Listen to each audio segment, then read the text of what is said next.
प्रकार भागवत में मेरे प्यारों प्रसंग तो इतने सुंदर सुंदर हैं कि मन करता है एक भी प्रसंग को न छोड़ा जाए, पर क्या करें, छोटे सी समय की अवधि में सारे प्रसंगों को गायन करना और वो भी रस के साथ संपूर्ण रूप से संभव नहीं है। इसीलिए हम गागर में सागर भरने का प्रयास करेंगे। ये प्रयास करेंगे कि जैसे एक छोटे से गागर में इतना विशाल सागर समा जाता है, वैसे ही सुमति से इतनी बड़ी बड़ी कथाओं को संक्षिप्त में आपको सुनाने का प्रयास करेंगे। एक बार जयकारा लगाएंगे, बोलिए श्रीमद् भागवत महाराज की, बोलिए भक्तवत्सल भगवान की, बोलिए भैरव बाबा की, बोलिए आई माता की। सुखदेव महाराज कहते हैं, राजा परीक्षित, इस प्रकार जो है प्रिय व्रत का मैंने तुम्हें वंश सुनाया। इनके आगे और बड़े बड़े महात्मा राजा हुए जिन्होंने धर्म की स्थापना करी। इसके बाद में जो है श्री सुखदेव महाराज ने इस भूमंडल पर भूगोल खगोल का ज्ञान श्री परीक्षित जी महाराज को दिया कि इस जम्बू द्वीप पर मेरे प्यारों 7 द्वीप हैं, जिसमें 10 वर्ष है, मुख्य 9 वर्ष है, जिनका जो पूरा जम्बू द्वीप है मेरे प्यारों, इसकी जो लंबाई चौड़ाई है वो 1 लाख योजन की है, और जो 9 छोटे छोटे खंड द्वीप हैं वे 10-10 हजार योजन के बने हुए हैं। इसके बीच में एक सुमेरु पर्वत है, वो द्वीप जो है 10,000 योजन का है मेरे प्यारों। और जहां जहां तक सूर्य का और चंद्र का प्रकाश फैला हुआ है, जहां जहां तक इन तारों का नक्षत्रों का प्रकाश फैला हुआ है, उस सारे स्थान को भूगोल और खगोल कहते हैं मेरे प्यारों। उसी से बड़े बड़े विद्वान ज्योतिष का ज्ञान अर्जित करके पत्रा बनाया करते हैं। दिन रात वर्षों की इनकी आयु का हम जो है ज्ञान प्राप्त करते हैं। ऐसे बड़ा सुंदर भूगोल और खगोल का ज्ञान जो है श्री सुखदेव जी महाराज ने राजा परीक्षित को प्रदान किया और कहा, हे राजन, कथाएं जो है वे कथा जो हमारे जीवन में एक सुंदर प्रसंग छोड़ जाती हैं, जिनके माध्यम से हमारा जीवन धन्य हो जाता है, कथाएं वही सार्थक होती हैं। इस संसार में मनुष्य के लिए सबसे सुलभ चीज क्या है? भगवत प्राप्ति। सबसे सुलभ है भगवत प्राप्ति, लेकिन लोगों को सबसे कठिन लगती है भगवत प्राप्ति। अच्छा विचार करो, जरा चिंतन करो कि भगवत प्राप्ति, पहले तो इसमें प्रकाश डालते हैं कि सरल कैसे है। भगवान का नाम हम मन में कहीं पर भी, कभी भी, कैसे भी, किसी भी अवस्था में हर प्रकार से ले सकते हैं। क्या ये सरलीकरण नहीं है?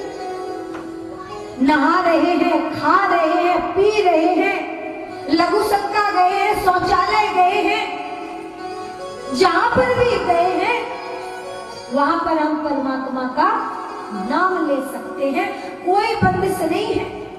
इस पे एक कथा आती है, एक छोटा सा प्रसंग आता है, हास्यप्रद है, मैं सुनाती हूँ आपको कि कथा के माध्यम से हमारी बुद्धि में जल्दी से बातें आ जाती है कि कैसे भगवान सरल बना हुआ है। हम भौतिक चीजों से भगवान का सम्मान करते हैं ना, यदि यही भावना हमारी सूक्ष्म रूप से बन जाए कि हमने मन से भगवान को खिलाया तो सच में भगवान को खिलाया, झूठ मूठ का नहीं, मन से खिलाया, तो यही समझ लो कि हमने सच में उनको खिलाया। एक भगवान का भक्त तो नहीं कह सकते, लेकिन ऐसी आप लोगों की तरह वो भगवान की कथा सुनने के लिए आया। और भगवान की कथा सुनने के लिए मेरे प्यारों जब आया तो उसके मन में क्या बातें आई?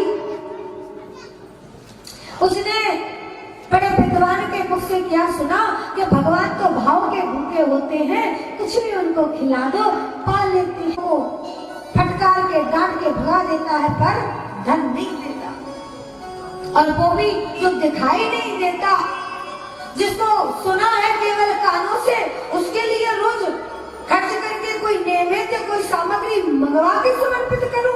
राम राम राम राम ऐसा मन में सोचा करता। लेकिन उसने नियम बनाया क्या कि सुबह उठता, सत्संग में सुन के आया है ना, तो अपनी चारपाई पे उठता, ना नहाता ना धोता, लेकिन उसका नियम बन गया अपने हाथ में ही पात्र लेकर, अपने मन का पात्र। मेरे प्यारो, इतना भी कष्ट नहीं उठा रहा है कि घर में इतने बर्तन रखे हैं उसी में बना दे, नहीं, अपने हाथ में पात्र बना लिया मन का, उसमें पानी डाला, मन से पानी डाला, मन से दूध डाला, मन से शक्कर डाली, मन से चावल डाले और मन से ही सारी मेवा मिष्ठान डाल करके और मन से ही उसको घोटने लगा। और घोटते घोटते देखा खीर बन गई। अब कहा प्रभु तुम तो मन के भाव के भूखे हो ना, भाव से मैंने बनाई है, इसको पाओ। रोज यही उसका नियम बन गया मेरे प्यारों।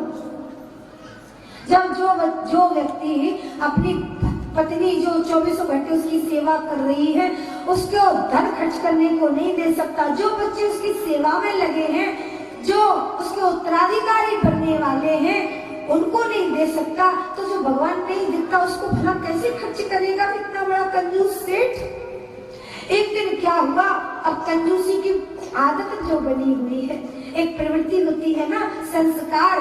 जैसे आप संस्कार राम राम कहने का बना लो तो जवाई आएगी तो मुंह से राम राम निकलेगा, खांसी आएगी तो मुंह से राम राम निकलेगा। ऐसा ही उसका कंजूसी का संस्कार बना था। इतनी सी भी चीज भाव से भी ज्यादा नहीं जानी चाहिए। न जाने क्या सोच रहा था, खीर तो बना रहा था भाव से, लेकिन उसमें 2 चम्मच शक्कर ज्यादा चली गई। अब देखो, भाव से बना रहा है, सचमुच की शक्कर नहीं है, भौतिक शक्कर नहीं है, मन से 2 चम्मच ज्यादा चली गई तो चम्मच मन से उठा के निकालने लगा। और जैसे ही निकालने लगा भगवान ने हाथ पकड़ लिया आकर के, अरे कंजूस सेठ, ठहर जा, कौन सी तेरे बाप की इसमें पूंजी लगी है, मन से ही तो बनाता है, 2 चम्मच शक्कर क्या ज्यादा चलेगी, तू तो भाव में से भी निकाले ले रहा है। अब तो सेठ शांत हो गया, देखा आप कौन हो, 4 भुजाधारी। बोले मैं भगवान हूँ, वही जिसको तू दिन रात खीर का भोग लगाता है सुबह उठ करके। बोले अच्छा आप भगवान हो? बोले हाँ। तो बोले अच्छा प्रभु बड़ी कृपा करी, मैंने तो सत्संग में सुना था कि आपको भाव का भोग बहुत प्रिय है, तो मैं भाव से खिला देता हूँ रोज, लेकिन मैं तो, मेरी प्रवृत्ति ऐसी है कि मैं इतना कंजूस हूँ कि मेरी चमड़ी चली जाए पर दमड़ी नहीं जानी चाहिए। लेकिन आज आपको साक्षात देख लिया है तो आज मेरी इच्छा है कि अपना पैसा खर्च करके आपको कुछ खिलाया जाए। भगवान प्रसन्न हो गए, मारे कंजूस, तुम जैसा कंजूस अगर भाव से खिला रहा है तो मुझे वो चीज सबसे पहले प्रिय है। क्यों? जो भक्त है हमारा वो तो है ही हमारा, पर तुम जैसे नास्तिक अगर आस्तिक बन जाते हैं तो ये धर्म की ध्वजा में 4 चांद लगे जाते हैं। बोलिए भक्त वत्सल भगवान की।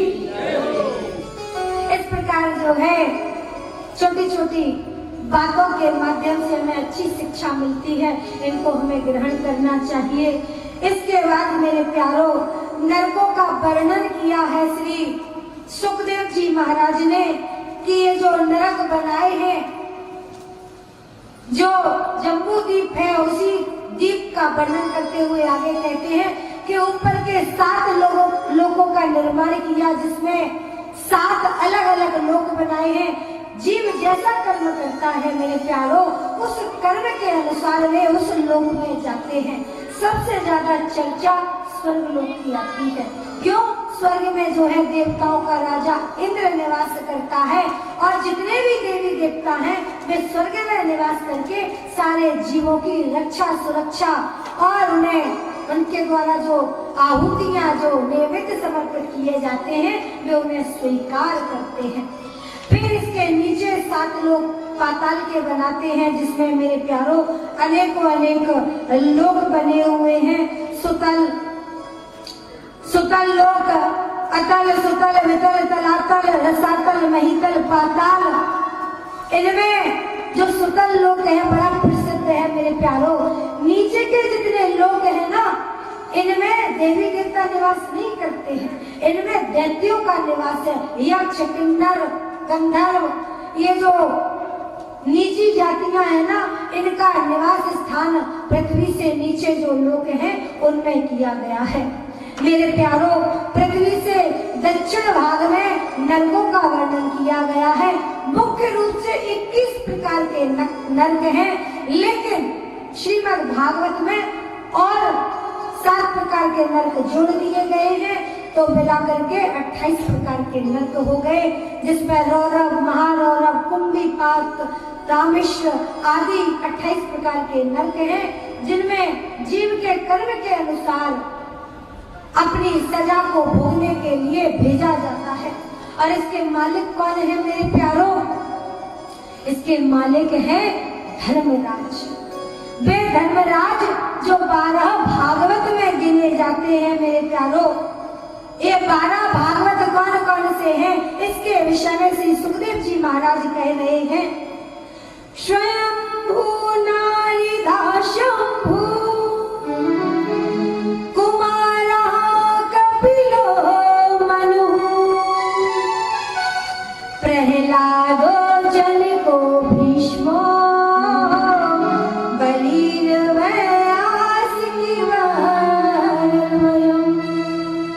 ये 12 भागवत जो है मेरे प्यारों, ब्रह्मा जी, नारद जी, शंभु अर्थात शंकर भगवान, सनत कुमार, कुमार कपिलो, कुमार सनत कुमार भाइयों को कहते हैं मेरे प्यारों। कपिल मुनि जो भगवान के 24 अवतारों में गिने जाते हैं, और मनु जी महाराज जिन्होंने सृष्टि की संतति को पैदा करने में सर्वप्रथम भूमिका निभाई। इसके बाद में मेरे प्यारों प्रहलाद जी महाराज हैं जो दैत्य कुल में प्रकट हुए। इसके बाद जो है जनक जी, भीष्म जी, बलि जी महाराज आदि 12 भागवत व्यास जी और धर्मराज को मिलाकर के 12 भागवत भगवान के द्वारा गिनाई गए हैं। ये 12 भागवत होते क्या है? भागवत कहते किसको है? वैसे तो भग अर्थ जो भग का मुख्य अर्थ होता है वो होता है ऐश्वर्य। ऐश्वर्य जो है भग को कहते हैं। पर्यायवाची तो पढ़े होंगे ना सभी ने। पर्यायवाची अर्थात एक ही शब्द के अनेकों नाम होना। जैसे ये पृथ्वी है, इस पृथ्वी को हम वसुंधरा भी कहते हैं, धरती भी कहते हैं, जमीन भी कहते हैं। इस आकाश को जैसे गगन भी कहते हैं, गगन मंडल, गगन, आकाश, नभ, ये इसके क्या है? पर्यायवाची शब्द। ऐसे ही भग ऐश्वर्य का दूसरा नाम है। और भागवत, वत मतलब भागवत जिसमें भगवान रमण करते हो, निवास करते हो, जिसमें अयन करते हो, वो भागवत। अब जब भगवान के भक्त उनका 24 घंटे नाम जप रहे हैं, उनकी महिमा को अपने मन में गा गा करके उसका चिंतन कर रहे हैं, तो भगवान का निवास कहाँ हुआ? भक्त के हृदय पर। इसी कारण से इनको जो है भागवत की उपाधि दी गई है। ये 12 भागवत हुए हैं मेरे प्यारों। जब राजा परीक्षित ने सुना कि नरकों का वर्णन बड़ा बीभत्स था, कि कोई पराई निंदा को सुने भगवान की, गुरु की, और भगवान की, गुरु की, भक्तों की, ब्राह्मणों की, महापुरुषों की निंदा करे, सुने या देखे, तो इस प्रकार के जीवों को ऐसे ऐसे नरकों में ले जाया जाता है जहां पर कानों में खौला के तेल डाला जाता है और आंखों को गिद्धों से निचवाया जाता है। जीवा को बड़े बड़े बंगले आकर खींचते हैं, उस जीवा को भयंकर जीव को पीड़ा होती है मेरे प्यारों। आरियों से काटा जाता है, गरम कढ़ाओं में तेल खोल रहा उसमें पटका जाता है, फिर भी वो जीव मरता नहीं है, हजारों हजारों प्रकार का कष्ट भोगता है। बड़ा बीभत्स वर्णन किया गया है श्रीमद् भागवत महापुराण में। राजा परीक्षित ने कानों पे हाथ रख लिए, महाराज बस करो, ऐसी सजा जीव को क्यों दी जाती है? तो श्री सुखदेव महाराज कह रहे हैं, हे राजन, जीव को वह जाकर शुद्ध किया जाता है। जो प्राणी, जो जीव इस देह से प्रायश्चित नहीं कर पाता किए हुए अपराधों का, तो फिर वो भगवान ने धोबी घाट बनाया है। ये नरक क्या है भगवान के? धोबी घाट। इनका स्वामी कौन है? स्वयं धर्मराज। ये सूर्य के पुत्र हैं मेरे प्यारो, यमुना महारानी के भाई लगते हैं। इनको वहाँ उस आसन पर बिठाला है, ये न्याय करते हैं। वहाँ जीवात्मा को सजाओं के द्वारा धोया जाता है। जैसे कोई वस्त्र बहुत गंदा हो जाए, तेल के दाग लग जाए, मिर्च मसाले के दाग लग जाए, धूल के दाग लग जाए, और वैसे जितनी दागों को ना निकालना ऐसे तो संभव नहीं है ना। तो क्या करते हो? आजकल वो चल गए हैं ना, क्या क्या उसमें डालते हो, भिगोते हो, फिर उसको पत्थर पे मारते हो, धोबी की तरह धोबी पछाड़, तब वो जाके शुद्ध निकलता है, स्वच्छ हो जाता है। ऐसे ही ये जीव जब उस नरक में जाकर यातनाएं पाता है, फिर इसके हृदय में ऐसा भय व्याप्त हो जाता है कि जब इसे देह मिलती है, ये जब किसी योनि में जाता है, और खास रूप से मनुष्य योनि में, तो इसको पाप करने से भय लगता है। और ये परीक्षण की बात है, कभी परख लेना। कभी चोरी कर रहे हो ना, तो अंदर से आवाज आएगी कि नहीं, चोरी नहीं करना चाहिए, चोरी करना पाप है। भय लगता है चोरी करते में। किसी की कोई चीज चुरा रहे हो, किसी को मार रहे हो, तो अंदर से एक आत्मा आवाज देती है, नहीं, हम ये गलत कर रहे हैं। ये भय कहाँ से आया है? ये वही भय है जो हमने प्रताड़नाओं के द्वारा प्राप्त किया है। लेकिन भूल जाते हैं।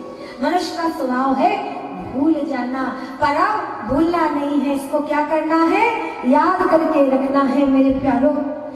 जो बड़े बड़े विद्वान और पूर्वज हमारे विद्वान कहते हैं, जो याद रखता है, जो स्मरण रखता है, जिसको अच्छाई और बुराई का भान होता है, उसको चाहे जैसे बुरे माहौल में ले जाकर के रख दो मेरे प्यारों, वो जीव अपनी अच्छी प्रवृत्ति से दूर नहीं जाता। कभी कमल का पुष्प देखा है कि कहाँ खिलता है? नहीं देखा हो तो एक बार मेरे कहने से कभी देखकर जरूर आना। चारों तरफ कीचड़ और गंदगी के सिवा वहां कुछ नहीं होता, लेकिन वो सुगंधित पुष्प उस कीचड़ में अंकुरित होता है, फिर खिलता है, और वो कहाँ चढ़ाया जाता है? माँ श्री माँ लक्ष्मी को कमल का पुष्प बहुत प्रिय है, फिर वो देवताओं के श्री चरणों में चढ़ाया जाता है मेरे प्यारों। जिसको याद है वो आबाद है, और जो भूल गया वो बर्बाद है। इसलिए याद रखने की जरूरत है मेरे प्यारों।